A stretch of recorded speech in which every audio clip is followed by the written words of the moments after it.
never smoke the dizzy, but we can always share some disease. It's just a cup in time. This song doesn't have to rhyme. Life's all of us, not every moment we can be feeling fine.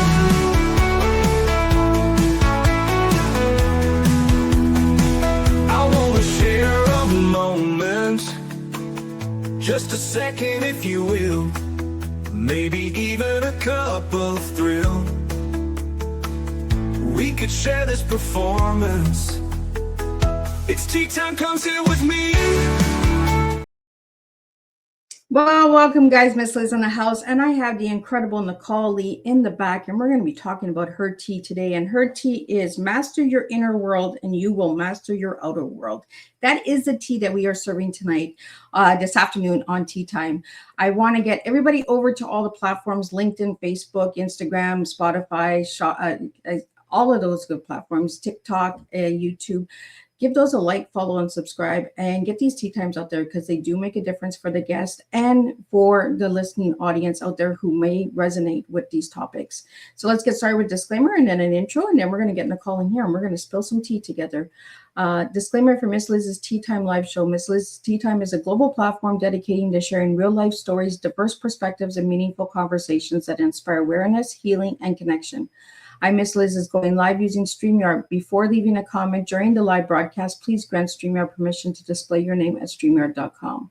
Please be advised that all the content brought forward during any Tea Time show is presented in good faith. However, discussions may include opinions, beliefs, and perspectives that do not necessarily represent the views of Miss Liz or the Tea Time platform. Information shared by guests is based on their own experiences and is perceived to be accurate at the given time of airing. All guests, viewers, and participants are responsible for using their own judgment when considering any action or decision that may relate to these discussions. Some episodes may cover sensitive topics, including but not limited to trauma, abuse, grief, mental health, and other emotionally triggering subjects. Listeners' and viewers' discretion is strongly advised.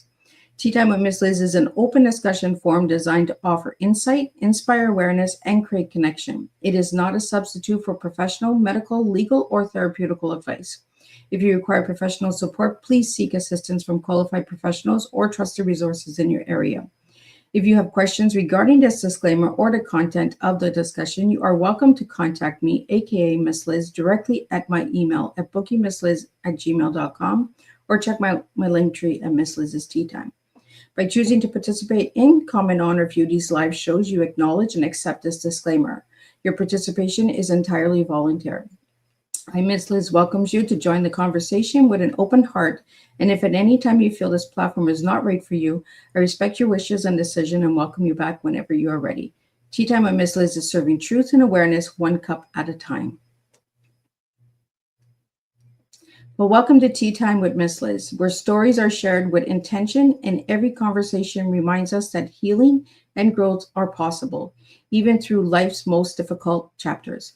Today's guest understands what it means to face life-changing transitions and finds the courage to rebuild from within.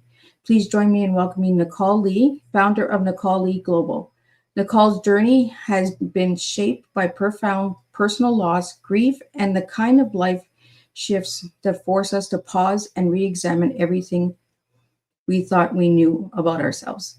Through her work today, she supports others navigating their own transitions, helping people rediscover their strengths, reconnect with their purpose, and move forward with clarity and compassion. Her message reminds us that while grief and change can shake the foundation of our lives,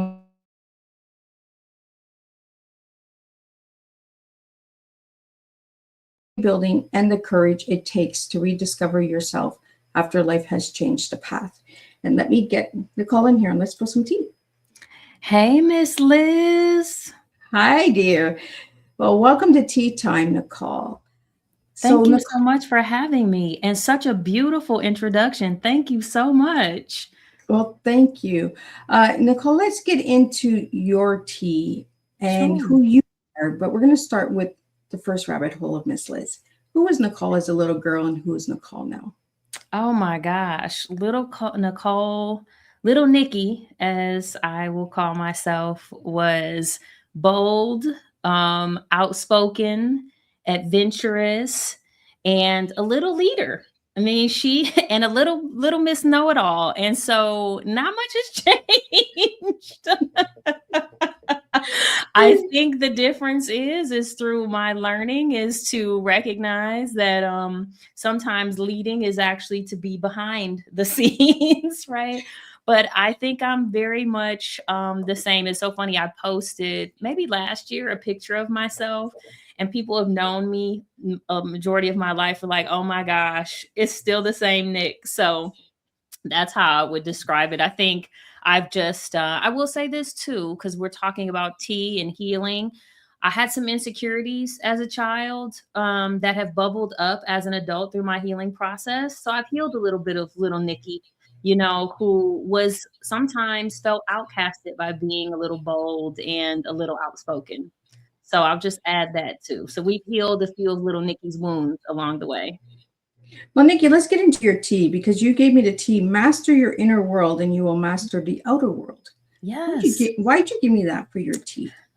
Because, as I've gone on my personal journey and then doing this work, I recognize that so many things that catch us up, we've heard about limiting beliefs and these things, but those belief systems typically came from outside of us. Right. The narratives and stories that shaped us, the experiences that we've had, especially when we were children, before we could control our environment, before we could control those who were taking care of us or were influencing us, shaped us, And so when we allow ourselves to go inside, we start to redefine what home looks like to us, what safety looks like to us, what success looks like to us, what our own authenticity looks like to us. And when you start to master that, when you understand what is at the root of who you are, how you want to show up, and the courage and clarity to do that, then the outside world doesn't have the same level of influence and control over you. Right. So that's why I shared that, because many times when we think about what we're going through, there's usually some external thing happening, right? Someone said something to me. I experienced something, even when I was driving or just out in the world. And oftentimes, too, we have a society, as you know, Miss Liz, that kind of conditions us for that. Right. When we think about standards of beauty or, just simple things of what we need, a lot of that is external influences that we're not realizing is impacting our decision making and our Absolutely. behaviors. So, Nikki, can I call you Little Nikki or Big Nikki? I see you grabbed onto that. I think you saw Little Nikki when I was talking because your whole face changed. I'm like, yes, we can go I was by like Nikki. talking to the little ones, right? And that playful side of me is still there, so we can roll with it. Well, Nikki, what changed your life? What was the moment that changed it? Yeah, I mean, the most profound change of how I even got into this work and we're able to have this beautiful conversation is my beautiful, vivacious, exciting, outspoken, amazing, beautiful mother. We look very much alike, so I'm kind of giving myself a little compliment there too. But my mom was diagnosed with cancer in May of 2018, and she died September 22nd of 2018. So this was a person who was vivacious, lively, all the things. And I got a call the week after Mother's Day to rush home. My mother didn't know what was going on. She was getting fluid in her body. And the next week she was diagnosed. And I took care of her through that entire process. And I'm grateful that I had the gift of being able to do that and the privilege of doing that. But you can imagine with so many people who are probably listening and experience it, it changed me, right? Not only from a grief perspective, but what happened from that is I started questioning my life. I started questioning who I really was. I had made an amazing life, successful on paper, but was it really fulfilling me? And was it really what I wanted to do? And then I really had that conversation with myself. If I was dying, would I have been pleased with the life that I created? And the answer was no, right? The answer was I didn't know who I really was. I didn't know what real fulfillment was because I never really gave my time space to really look at that. And yeah, I was like, if I was dying, I wouldn't be happy, right, with what I've left in the world or what I was doing. And so that took me on a path. That took me on a path of my own self discovery of healing. That took me on a path of really understanding more than what, again, the world had presented to me. That led to, in the midst of COVID, leaving my 20-year career successful. I always put the quotes because, again, it's what was defined externally as success. That led me, and I believe my mother came to me in a divine message and told me to quit my job. And so I went on this searching, searching, seeking, and healing that brought me to recognizing that my gift to the world and to humanity is to help others heal. And very similarly, sometimes people ask me why the high performers. Well, that was the person I was. That's the person that I anchored into. And so I recognize that those are the people that I mostly draw in as well to serve, because oftentimes we're sometimes missed in the process because you've been resilient and driven. And so you may even get overlooked in your grief. And that's what happened to me, especially in the career space. People didn't recognize that that was grief that was happening to me when I returned back to work. So we have a question here for you, Nicole. It's, what patterns do you see most often with high performers face identity shifts? Yeah, it does depend on each person, as we know. One of the things I do see with the identity shifts is a major identity collapse, though, because a lot of times, so we can even visualize that, right? That identity, if it's been built, especially around your job or, this, sometimes when I work with athletes, they've been doing that for so long that when that is removed or taken away, or a decision to transition, it's a collapse. And you can imagine visually what that happens. You're high, and then all of a sudden you go to a deep low.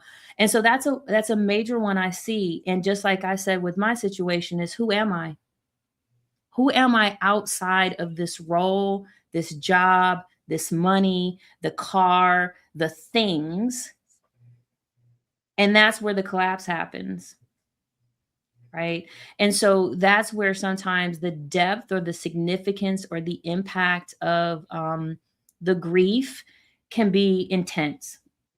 The other thing that I see too is oftentimes they're the individuals that have carried things forward, that have been the strong ones, the ones that people typically rely on. So this whole feeling of not being held or seen or having the same outlet that they've offered has also been one of the things that I've seen quite often. If I fall apart, who holds me, but who else holds everyone else I've been holding? Exactly. Yeah. So those are a few that come just as I'm thinking about it in this moment.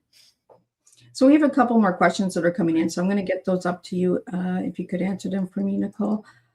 What inspired Nicole to shift from corporate consulting to spiritual coaching? Yes. Thank you so much, Kevin, for that question. And that definitely came from, as I mentioned, the experience that I had with my mom and deciding to leave. Through my self-discovery, I recognized that the corporate world and the consulting that I was very good at was not actually tied to what I believe was my divine assignment. And so this often happens too with high performers. You're really good at something. Everybody reinforces that, celebrates that, and you just keep going. I was on autopilot, right? I was good at it. I was getting paid for it. I was being recognized for it. When I had the opportunity to really reflect on, and it's so beautiful that you asked about little Nikki. Little Nikki loved to love people. Little Nikki was always giving advice and thoughts and perspectives. Little Nikki has always been super sensitive and empathetic, right, to people's feelings. And so as I realized, that's what I had to offer. And the spiritual coaching aspect came because many times too, around that, who am I? It typically is connected to something in purpose and meaning and something greater than myself. right? So many times with spiritual coaching, it's different than religion, right? It's less about a construct and it's more about this essence of being a human in the world. And what does it mean of what I'm here to offer to the world? And what does that mean to connect to something greater to than myself, as well as what I'm, offering, but also listening to that inner wisdom. Again, going back home inside, what does that message or voice look like outside of all the other distractions or voices I've been listening to? Absolutely. And spiritual coaching is not just a spiritual journey, right? It's Hmm. so much deeper. So Yes. thank you for answering that. The Thank next you. question we have for you, Nicole, is how can someone recognize when it's time for a life reinvention? Beautiful question. Thank you, Bradley. I would say, just similarly, this, and I like to get to like simplicity because sometimes if it's too overwhelming, complex, we don't keep going through discovery. I would ask a simple question: does this feel aligned? Does my life feel aligned? Um, does it feel freeing? So, a lot of the work I do, as you know, is around liberation. Typically asking someone, here's all the things you're doing. Does it feel free? Do you feel free in that? Do you feel joy in that? Do you feel excited about that? Does it feel aligned? Usually that's an opportunity to reinvent, reevaluate um, something that's going on that seems disconnected, or is now you're shifting into something so it feels no longer the direction you want to go. But I think simplicity in questions around, and what I'll say is the curiosity. So this isn't around judgment. And many times, high performing individuals got to where they were because we took more of a critical lens to our success, Absolutely. right? So this is a shift from, it's not the right or wrong or the perfection or the checklist. Let me be curious. I'm sitting here talking with Miss Liz. Does this feel aligned? Does this feel good to me? Yes, then I want to keep doing that. If and I think this is something too from doing these types of interviews, there's been times that I've realized that how I presented myself didn't feel aligned. That was an opportunity for me to rediscover and kind of reinvent how I was presenting myself. That's just a simple way, right? Again, I think simplicity is a beautiful way to start, because when things feel too complex, we often retreat, right? We retract back to our old ways. Absolutely. And I love that you said that rediscover and Mhm. redesign. You Mhm. know, there's so much in life that sometimes we just have to look in that mirror and say, like, am I really comfortable with this? Do I Yes. really feel this right now? Am I aligned with this? Like you mentioned, right? Yeah. Uh, we need to have more conversations like this, heart-to-heart conversations that educate through life experience Yes. and that. We have another question here for you, Nicole. What are the first signs that our inner world needs healing? That's a beautiful question. Thank you. I hope that's Amy. I hope I pronounced that Mm. correct. Again, I think some of the things we've already mentioned. Um, One of the things that I also consider is also how we look at the world healing, or the word healing. If we've had a wound, right, a physical wound, each wound may need a different type of support to heal. So the reason why I say that is oftentimes your first signs, maybe something feels uncomfortable, maybe feels painful, maybe feels again out of alignment, or oftentimes from a somatics or body perspective, getting more in tune with your body and feeling that something is creating a bit of agitation or activation is usually a signal that there's something that desires to be healed or held or heard, right? And Yeah. so that's one way to potentially consider it. I like that you talk about healing because a lot of people think of healing as just therapy, right? Right. There's so many different avenues and branches to healing. So I'm really glad that Yeah. you're talking about this. And it's an action, it's a verb, right? So it's constant action. And again, that's why I mentioned the different wounds. You've bumped an elbow, and how you heal that versus a broken leg or, another wound. And that's the part I think about the discovery piece that you were just mentioning. It's not an absolute. Maybe one wound does need or desire a type of therapy, right? I remember meeting someone that it really stuck with me. It was less about therapy and it being therapeutic. So, what do you feel is therapeutic to help you on your healing journey? And sometimes that could be music, sometimes that could be connection with others, sometimes that could be being in nature. But that's the beauty of creating your own toolkit, right? In a sense, that helps you through any season. So, Nicole, we have this question for you. How do you guide leaders through identity shifts during big transitions? Thank you so much for that question, Clyde. How I help guide leaders through their identity shifts is oftentimes the first place we start is I ask, where haven't you felt seen?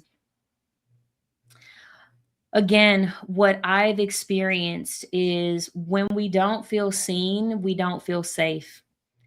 And when we don't feel safe, our mind and bodies aren't open to truly explore what's happening in a shift. Once that's, and that's different for everyone, right? Because our definition of feeling sane and safe is different. The other part around that is that then I am very big on what I say going to the root versus the fruit. The shift is the fruit. The root is what's causing that shift, what's under that shift, what's under the discomfort, right? And many times there are belief systems, there could be trauma or wounds that are still open.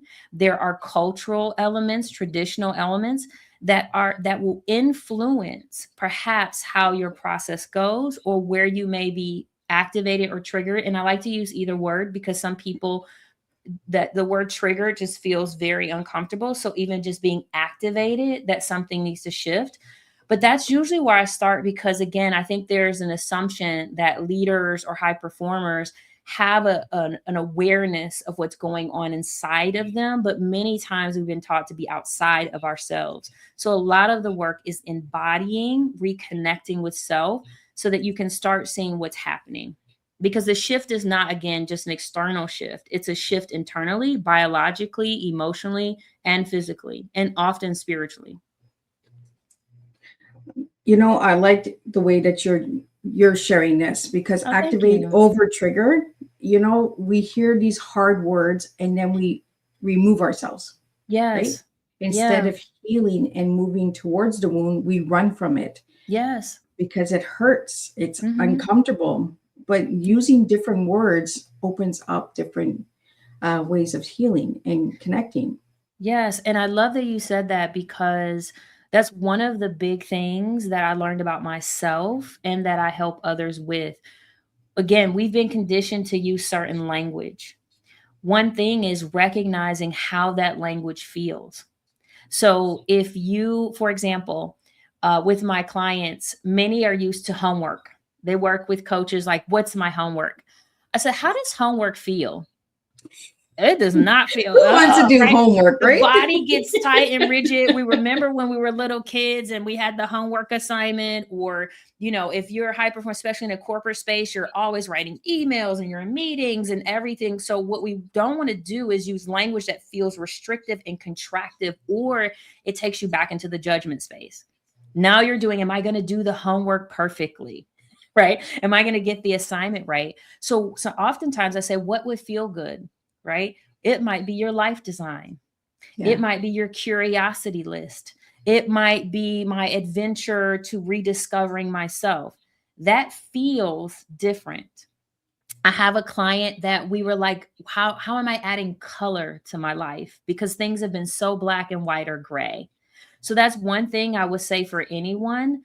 If the language that you've been using is creating something that doesn't feel aligned or feel good, what is other language that does? Because then it tells the body that I want more of that, right? It's like eating a meal and someone forcing it, forcing you to eat the Brussels. And Like I love Brussels cherries. I sprouts. hate Yeah, but cherries. okay. So I'm like, you know what, Miss Liz, we're just gonna keep eating cherries. You're like, oh my gosh, I don't want the cherries. Okay, well, what do you want? I want a plum, right? Or Yeah. whatever your fruit is, right? So how do we, again, that's where we help the body recognize in a positive way that we're moving into something different. And even though it's unfamiliar, we can use language that feels more in resonance with us.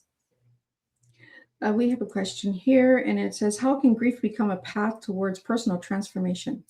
Ooh, Sam. Well, my story is a prime example.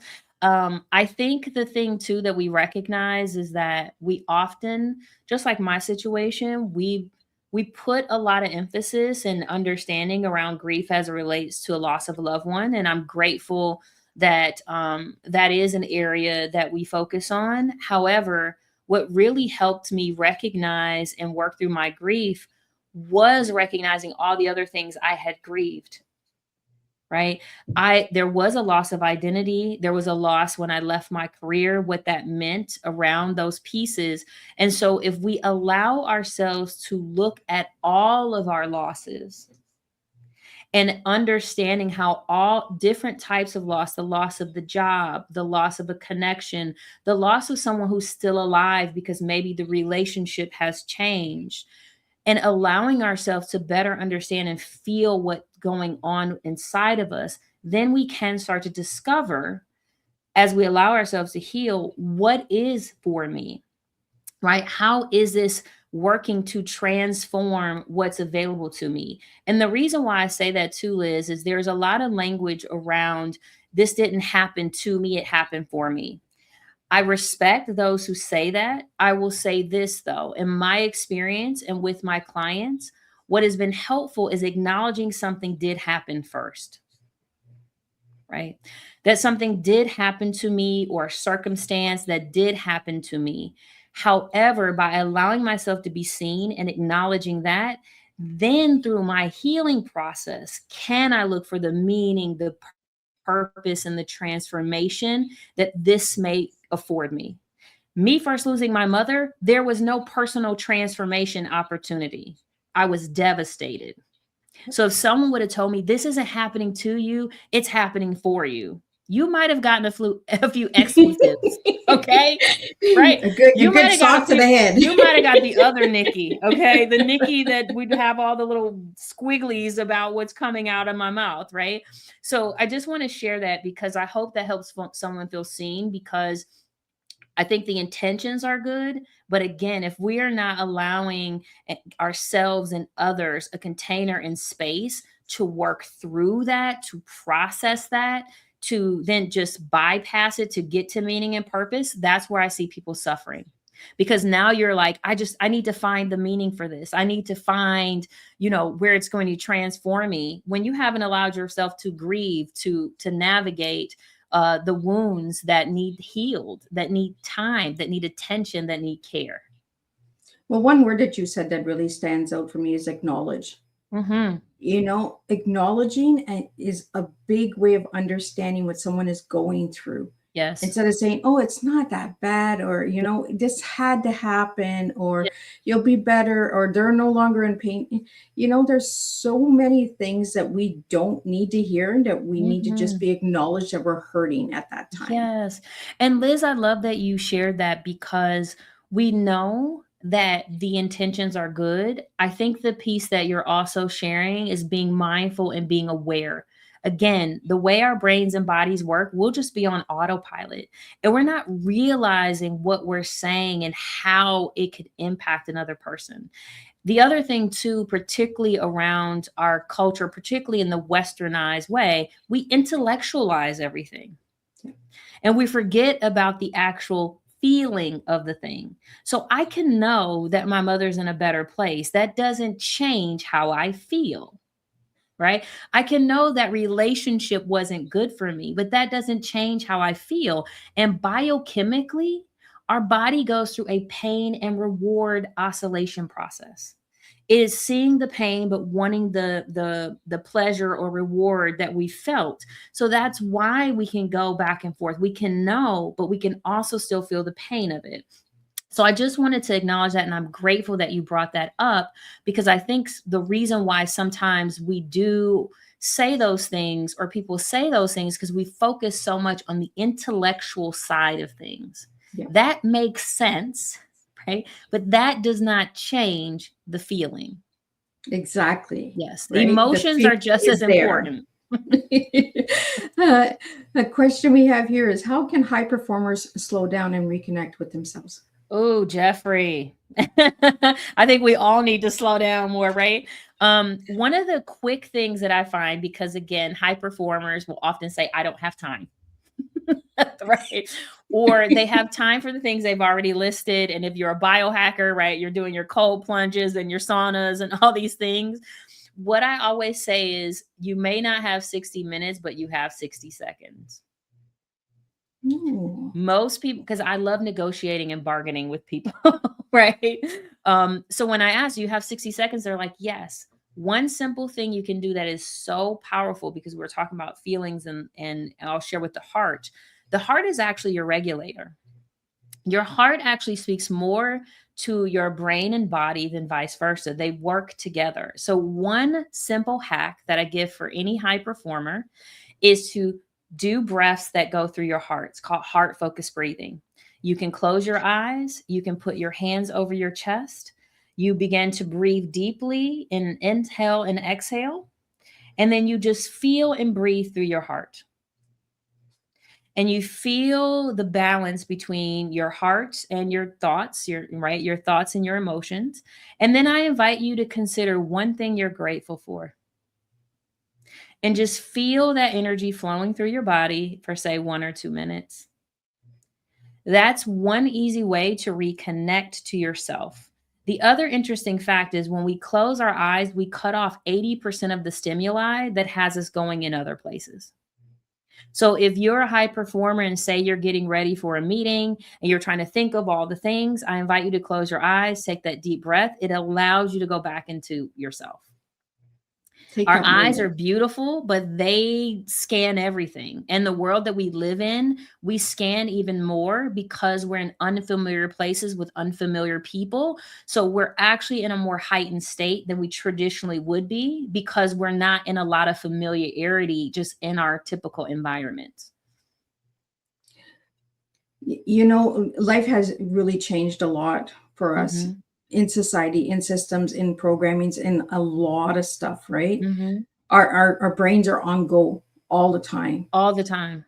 all the time. And All the it time. gets exhausting, right? And I feel that that's where the increase of depression has come in, Mhm. and mental health and stuff like that, Mhm. because we're never pausing ourselves. We're never Yes. giving ourselves that 60 seconds. I love that you said 60 seconds Thank over you. 60 minutes, because 60 seconds, close your eyes, Yep. just pause. Mhm. And that's what I like to do with tea time, is just pause. Just Just pause and pause. enjoy the conversation. Have a cup Mhm. of tea and just listen, you That's know? why I had to get my tea. But yes, I mean, simple things. A thing that you just mentioned too. Um, I do. One of my clients was similar. I was like, "What's your 5 minutes of fabulous?" She decided to get up 5 minutes earlier to make her cup of coffee and just sit and look out and look at the birds. Five extra minutes. Game changer. So again, sometimes there's all the things, but sometimes the simplicity of just to your point, listening to a song that you enjoy that's 2 minutes long. Taking that pause is powerful. The pause is powerful. So I love that you said that, Liz, because there are these small things that make very big impacts in our life. Absolutely. We have a question here for you. What was the biggest lesson Nicole learned during her own transition? The biggest lesson that I learned is the greatest gift that I can offer to the world is learning who I truly am and showing up as that as much as I can, as much as possible. It has been such a powerful and emotional experience to recognize that me living in what I believe is my truth makes an impact. I don't have to say anything, just me living and showing up in the world has changed people's lives. And that's the greatest gift that I could ever offer. And that is the lesson I learned. And I hope that anyone who takes this away, that's where part of doing this work is so powerful. You never realize how many people are just looking at you, observing you, and admiring the things that you're doing, right? The way that you're showing up, the risk that you took. And so I invite you to consider that beyond yourself and just the impact and legacy you make being a living legacy. What you're doing, Liz, is a prime example. right? The container that you created is transformational because you're being you and you curated something. So I just thank you for that. But yeah, I think that's the greatest lesson I learned. And that's why I say we talk how we started with the inner world, right? Me going back inside. And again, I love that you go back to little Nikki. That's one way for people. I just thought about it, right? You were like, how to connect. What are those things that the little you really enjoyed? The things that just came naturally that people maybe joked about, that really is your superpower. Me being super sensitive, me being analytical and adventurous, all of those things are serving me in the work that I do, right? Because I said, this is me. Yeah. I'm not throwing that away.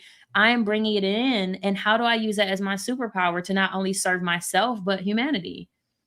And I like it because you said little Nikki is big Nikki. Yeah. You know, you didn't change. And that's why I always ask that question. Who were you guys as a child? Because as adults, our little inner child is coming with us to the adulthood. For sure. Whether we want to hide it or not, it's coming in there, right? So the sensitive, super sensitive, and, you know, outspoken, that's just a little Nikki saying, you know what, big Nikki still wants to be little Nikki. Exactly. And I love it. And Liz, this is so powerful because, you know, we hear a lot around inner child healing and people go through those processes. What I found, and I love that you're doing this as well, is the simplicity. So sometimes in the healing world, it can feel so overwhelming and we're trying to figure out the terms, right? Like you mentioned, just sitting and saying, what is something that big Nikki would love to share with little Nikki now, right? I've gone through that exercise. Like all of that was worth it, right? And then little Nikki reminds me that she's there, that I can be playful, that I can be fun, that I can be all of these things. And one quick exercise that you can do as well is, again, closing your eyes, taking a deep breath, seeing your little self come forward with your big self, and having them come together and give each other a hug. When I tell you the power of that, Liz, because many times what you just mentioned is the little side of ourselves might be hiding, may not feel safe coming in, may have needed to hear something. Oftentimes you hear, you know, how did you want to be parented? But what did you just want to hear? We don't even have to put the language of parenting. What did you want to hear? Tell them now. Yeah. I wanted to hear that it was cool to be this way. So I told little Nikki, that was awesome. Remember how you were? And little Nikki said, and I want you to keep showing up as that. Don't lose your spark. Don't lose being silly and funny and dancing in the middle of a store, because I will do it, honey. I don't do it too. dancing in the gym, right? All the things, again, the outside world. You're too old for that. Yeah. Honey, I'm 48 and I'll still be dancing when I'm 88 in the middle of somebody's Walmart. Absolutely. Okay. If there's a good song on, I'm jigging and I'm shopping. Like, yes, like you're gonna, because again, I was like, oh, who defined these things? Some other human defined what you should be. And that's the beauty now that's happening, right? People are disrupting these constructs. Like, who are you to tell me what I can wear and how I can show up? Who are you to do that? So that's one thing, again, that I invite someone to take away and see how it makes you feel, to bring those two together and hug or skip or dance or whatever that visualization looks like for you, a high five, whatever that looks like. And I'd love to hear from you if you do that. Absolutely. What it did for you. Go into Walmart and start dancing, guys. Have some fun. Or Target, you know. And sometimes now with all of the security cameras, I'll just wave. Because there's somebody who might look at that film or be Big Brother's always watching, guys. And that's the thing. They're always, so you know what? I think someone's, you know, there's things on Instagram, people do that. It's like people are watching anyway. People have an opinion anyway. Why not live your best life? Right. People aren't going to be satisfied with whatever you do. There's always going to be someone who isn't going to like it.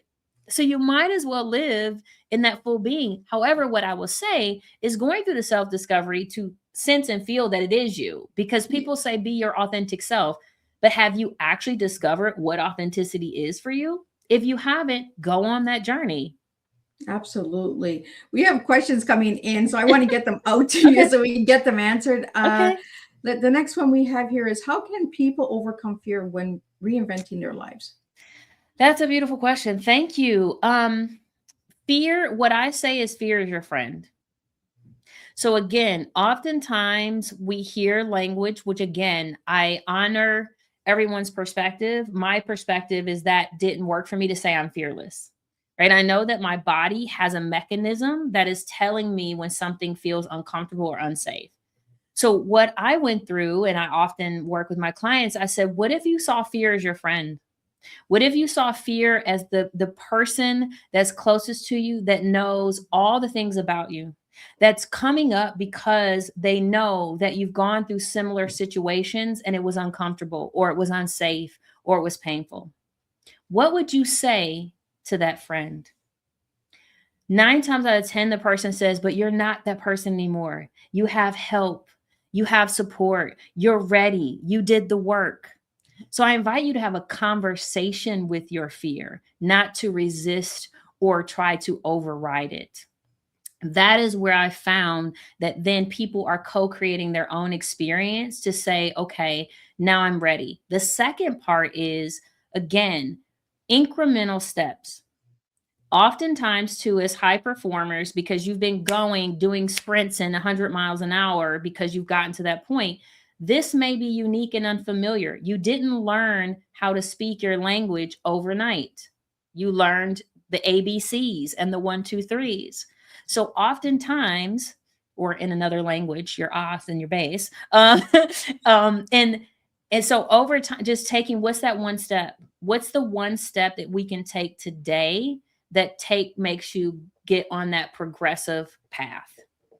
Right? We see the vision of where you want to go. But again, anyone who plans for a marathon, anyone who goes to the Olympics, they didn't train for one day. So we have to look at this reinvention very similarly, or I invite you to look at it the same way. Well, the next question we have for you is, what mindset shifts helps people embrace change more easily? Yeah. So I appreciate that question too. What I will say too is it is mindset and heart set. Oftentimes our minds will know, and again, that's where I'll go back to the intellectual part. We will know we want to change. We will know the environment we're in doesn't serve us once we go through that inquiry. The piece, though, is better understanding the feeling, better understanding what we just talked about, the fear, and better understanding, again, what's at the root of that resistance. When we do that, then we can get to more of a solution focused path of what we do next.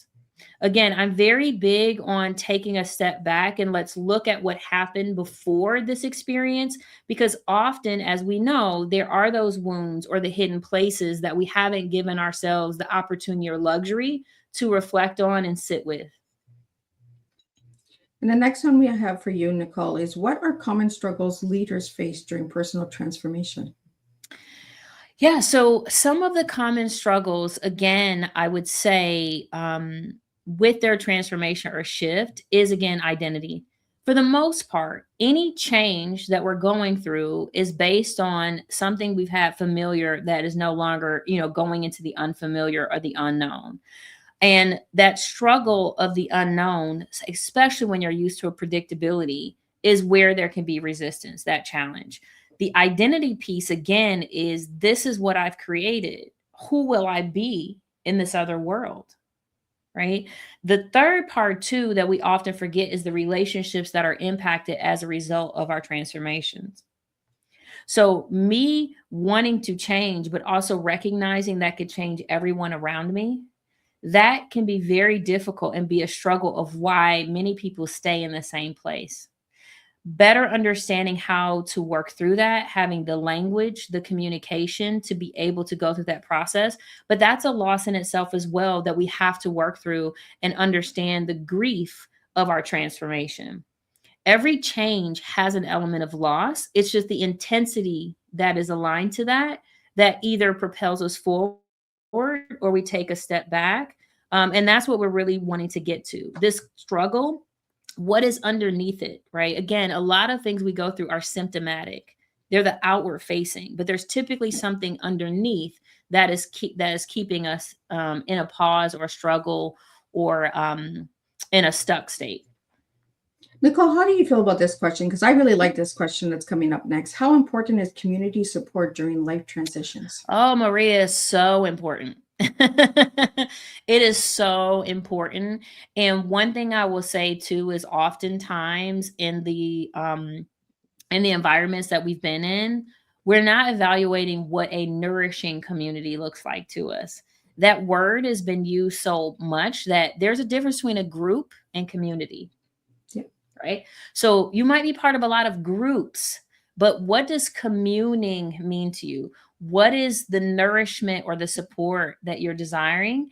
And that is so important too, because if you aren't thoughtful and intentional, you can be around a lot of people who aren't helping you, whether that's from an accountability perspective or holding space. So, yes, it's really important. I invite you, though, very similarly, to become curious and connect with what you feel you need. What are you looking in expectation, and perhaps what you're willing to offer, to then seek out or realign with the communities that you're already in. A lot of alignment. Yes, I always tell everybody yes, that's alignment, so right? important. If it doesn't align, just leave it. Leave the Yeah, table. Leave the group. yes. Yes. And too, Liz, this is weird too. I always go back, recognizing there might be a little grief, right? Because again, with a life transition, again, I'll use the example from a corporate perspective. If you've had an identity, say as a VP or just even a corporate infrastructure, as I was, what my community was in many of those places did serve me, right? The corporate community. One of the things that took me some time is some of those people, we just aren't going to be in the same resonance or relatability. And that can be hard because I love Liz, but like what we are able to talk about has changed. So I'm going to acknowledge, we say, acknowledge that, accept that, and then identify what I need in this space, and then be able to transition into that space. Because that's the thing with life transitions. And I almost think of it as like seasons, right?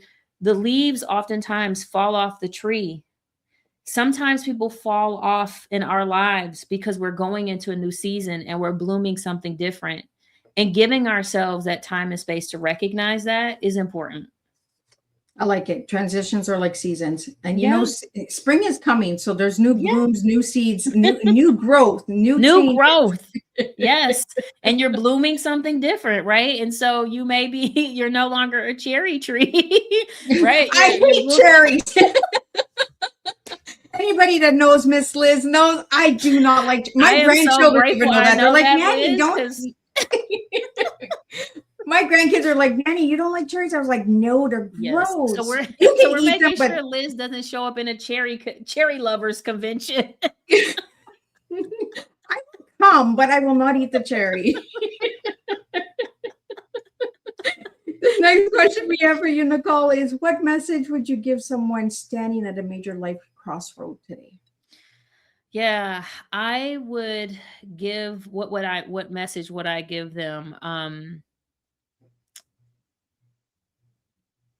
Allow yourself, if you have the capacity to do so, the space to reflect on what that major crossroad looks like to you. Again, we've talked about it quite a bit, where there's often a lot of resistance, a lot of challenge, a lot of overwhelm, is we have not been conditioned and reinforced to pause, to give ourselves time and space. And so when you are at a crossroads and you've been moving again 100 miles an hour, the greatest message I would give you is if you can carve out even a day or a weekend and allow yourself to sit with what that looks like.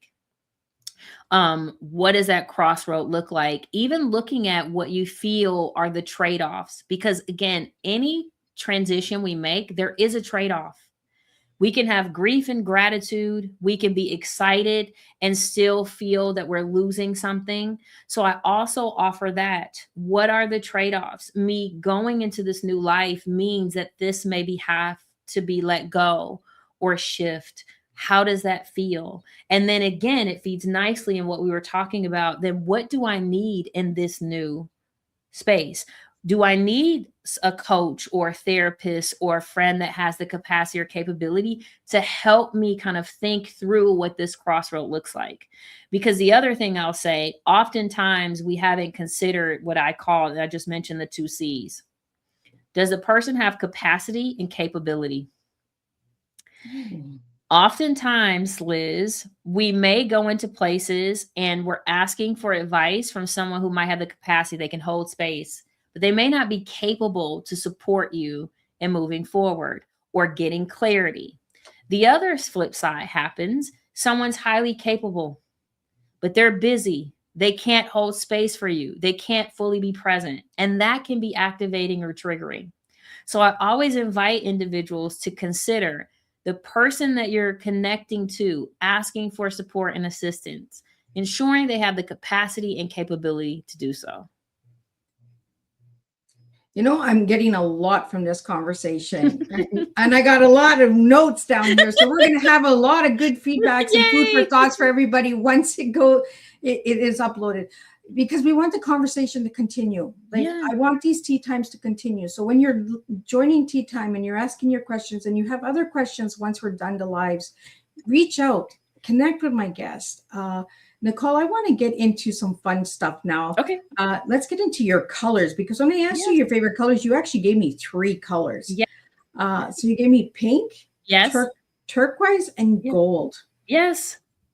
So which energy are you today out of those 3 colors? I think I am pink.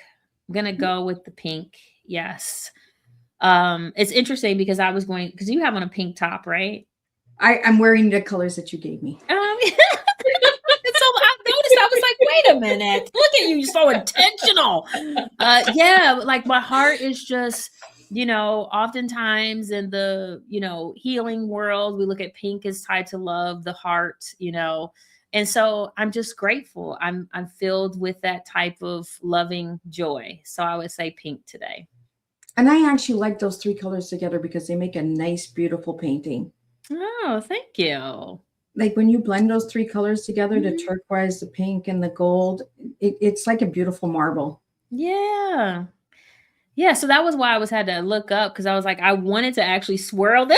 So see, look at you with your psychic abilities, because I was like, can I just say it's a swirl? Is that a color? It's like the little marbles we used to play, right, when we were kids. Now we're giving our ages away. Gosh. I was like, she's making me choke. I don't like it. But I chose. Nicole, reinvention requires more blank. The word that came to me was compassion. Ooh. I think in general, we need to create a world that has more compassion. And if we aren't compassionate even with ourselves and others, and again, that goes to being seen, heard, validated, all these things, it's very challenging to move forward. That's when the judge comes in and just chops up everything, right? And so reinvention needs more compassion. Be compassionate with yourself. Give yourself the time and space. Allow yourself the tears. We were talking about tears, right? And crying. Allow yourself the ebbs and flows, because that's important. And sometimes that may be allowing yourself something that was never given to you or you never afforded yourself. And that can be a bit challenging, but that's the word that came to me. And one belief you had to release to grow. That I had to conform to a certain construct to live the life that I wanted. Yeah. I could go on, but I think you kind of get right. Like all the belief systems about, again, whether it's success or acceptance or all these things, that was the biggest thing. Because I've had so much joy, so much peace, so much fulfillment by releasing those in my life. And we hold on to so many beliefs that the systems and services and society gives us, right? That we're just like, can we really let it go? Yeah.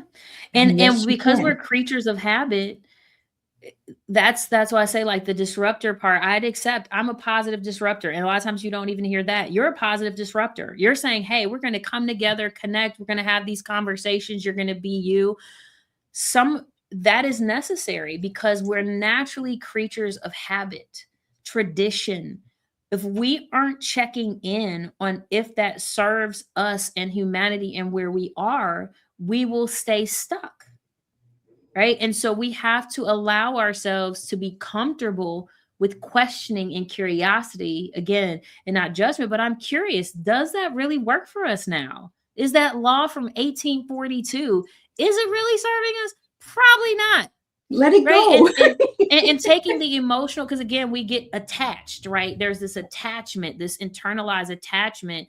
And I think that's the opportunity too, is releasing some of the attachments we have based on the belief and what it means to other people, that allow us to free ourselves of that. Right. I can agree or disagree. That doesn't mean I'm disrespecting you. And I think that's the key, right? I can say that's not my belief.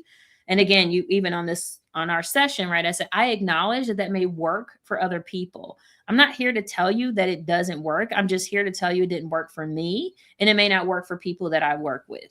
And I think that's our opportunity to allow people to have their experiences, but respect that there's differences.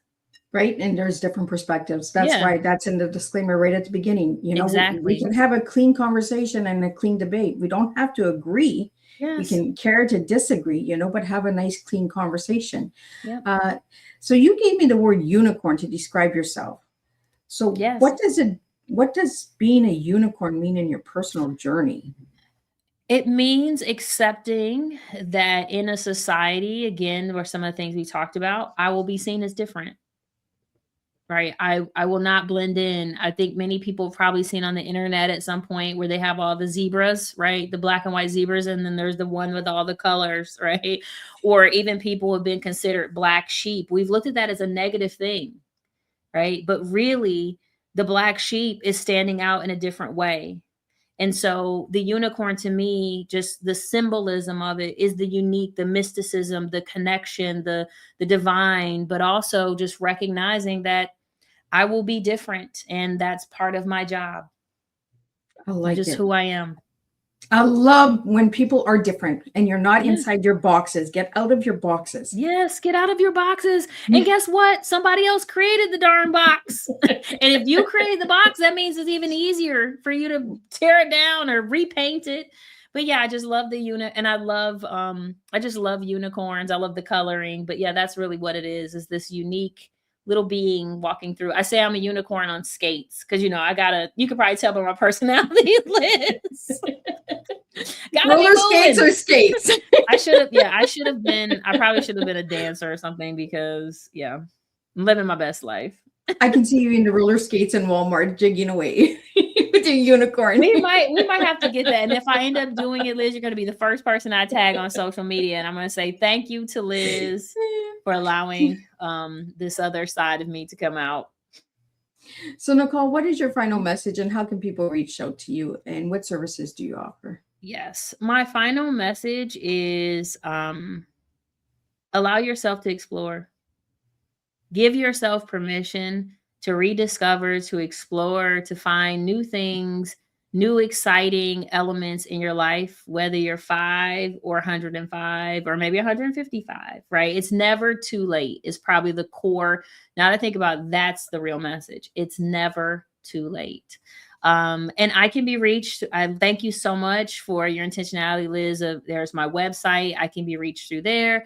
And my socials are also available on there. I'm mostly on LinkedIn and Instagram and soon to be on YouTube. There we go. See, she's coming to you guys on YouTube. So for all you YouTube watchers today, give her a follow, give her a subscribe, because that's how we do it, right? Community. We support one another in this house. So when Nicole's YouTube comes, give it a good click subscribe and continue to support her, support my guests. So I just want to give you a shout out to all of the viewers that joined us today and asked your questions. Without your questions, we cannot make this show what it is today. To all the viewers that are on the other platforms, Facebook, YouTube, Twitch, LinkedIn, all of those good platforms, thank you as well for tuning in today. I'm just going to do a wrap up and we'll see everybody next week. Tonight's tea time has been rescheduled. What a powerful and heartfelt conversation. Nicole, thank you for sharing your journey and for reminding us that even when life breaks our plans, it does not break our ability to rebuild. Your story shows that grief and transformation often walks hand in hand, and that healing begins the moment we allow ourselves to feel, reflect, and move forward at our own pace. Tonight, this afternoon, we were reminded that change is not the end of the story. It is often the beginning of a new chapter we never imagined writing. And here is something to carry with you after this tea time. When life shifts in ways we cannot control, we still have the power to decide who we can become through it. To everyone listening, may you leave this conversation with a little more compassion for yourself and a little bit more courage to trust the journey you are on. Until our next cup, keep sharing, keep choosing growth, keep choosing hope, and keep believing that new beginnings are always possible. And I'll see everybody next week, and we'll do this all over again. Thank you, Liz. Thank you so much, Nicole.